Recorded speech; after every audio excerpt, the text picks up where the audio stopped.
Bismillahirrahmanirrahim and Assalamu alaikum, good morning. When I was first asked to come and speak here, I was not sure if I was the right person to be here. But then I thought that in the last 6 months, there has not been any occasion, not a single occasion, where I've reached out to the Foreign Secretary and she hasn't delivered on what I've asked her to do, so I couldn't say no. So that's so I'm glad to be here. It was also quite appropriate that the vote of thanks has been delivered by somebody from West Indies, because and I'm sorry, I realize West Indies is not a legal entity, but for Pakistanis, that area is known for its cricket, and therefore we refer to it as collectively as West Indies. Because there are two West Indians who are West Indian heroes who are in Pakistan right now. And in the last few years, they're no longer just heroes of West Indies, they become heroes of Pakistan also. So Vivian Richards and Darren Sammy have really been troopers for Pakistan cricket and have won the hearts of people of Pakistan. I'm also impressed by the attention to detail of the Foreign Office. It's good to learn theory, but good training programs go beyond theory and take you through case studies and practical exams. So while you are all here, their ability to arrange a global crisis with two nuclear powers at on edge, and for you to be able to see up front and close how the Foreign Office dealt with that issue. So that was remarkable foresight, Foreign Secretary. and I'm glad that things seem to be on the mend. I use these words cautiously.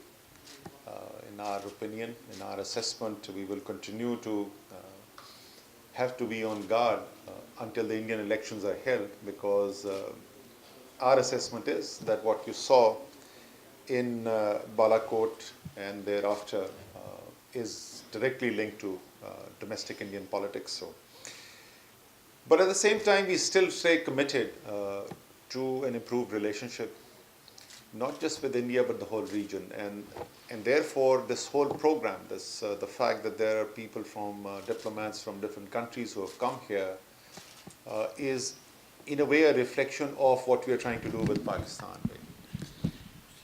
Pakistan over the last couple of decades, unfortunately, due to circumstances thrust upon it, had become relatively isolated in the world. Traveling to Pakistan was not an easy thing. I know of people from more than one country who made this journey with trepidation, whose loved ones tried to convince them not to travel. But that reality has changed, and taking advantage of that changed reality of the far better security conditions, improved conditions, we want to make up for that lost time. Pakistan's traditional positioning, or what is Pakistan today, its historical positioning is as an integral part of the Silk Route. And that's what we would like to recreate for Pakistan to become the pivot around which the new Silk Road route is structured. What has been a geographic liability for Pakistan should theoretically be a geographic dividend for Pakistan, and that's what we'll be working towards. So we are looking at a Pakistan which opens up, a Pakistan which is at peace with its neighbors, a Pakistan which is able to share its incredible heritage. I don't think there is any country in the world which can boast of having a history in which different parts of the country are amongst the most sacred for multiple religions, not just one. But perhaps Egypt is another country which comes to mind. Some of the earliest Vedas, the holiest of the scripts of the Hindus, were written in what is now Pakistan. The Sikh religion's founder, Guru Nanak, preached and spread his message in what is Pakistan today. some of the earliest centers of Buddhist civilization were based very close to where we are right now. I hope you had the opportunity to go and visit some of these sites. Just last year or a couple of years back, we discovered the largest reclining Buddha. It's very close to where we are right now, 40 feet. And of course, it is a center of Islam, where Islam has flourished, and some of the greatest Sufi saints in our history have preached and spread their message of love in what is Pakistan today. So Pakistan, therefore, is by its very heritage, by its history, a multicultural country, a multicultural society, and therefore belongs to the world. And we want to make this distinct and unique history accessible to the rest of the world. We obviously want to improve our trading relationships. We are in the process of implementing a grand long-term economic partnership in the name of China-Pakistan Economic Corridor, which has strengthened the economic relationship Pakistan had with China. We have just agreed to develop a strategic economic framework with Turkey, and the drafts of the framework have been exchanged between the two countries. We have just set up a strategic relationship council with Saudi Arabia. We have to reach out and improve the working relationship with Iran. It is unfortunate that Iran has faced global isolation, and we very much hope to be a part of the process which will end the isolation of Iran. And Afghanistan, I think anybody with a heart would want to see peace return to that nation, which has been ravaged over decades. Most societies, most countries where there is a global superpower invading would have a rough time.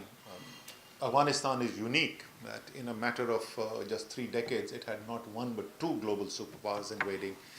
And it's really unfortunate what's happened to the people of Afghanistan. Over the decades, I think we have no problem in admitting that some of the choices Pakistan made also did not help in achieving peace in Afghanistan. But I think what you have seen in recent times is a very, very steadfast commitment, which is acknowledged now by everybody, and we are encouraged by what is happening in Afghanistan. The current Prime Minister's view has always been that you will only achieve peace in Afghanistan through a dialogue. So we are very encouraged by the fact that a constructive dialogue is finally taking place. We are hopeful, and Pakistan has played and will continue to play a constructive part in making that dialogue a success. Last but not the least, as I said earlier, the Prime Minister in his very first speech had said that if India takes one step forward, we will take 2. And we stay committed to that. Our hand for friendship is still extended towards India. We have demonstrated that we have both the capacity and the will to defend ourselves. So whenever need be, it doesn't take much time for that hand of friendship to be converted into a fist. But we would still rather keep it as a hand of friendship. So we're looking forward to that, and therefore looking for South Asia to become one of the centers for global economic growth. There is almost 40% of the global population which resides in this area between China and South Asia.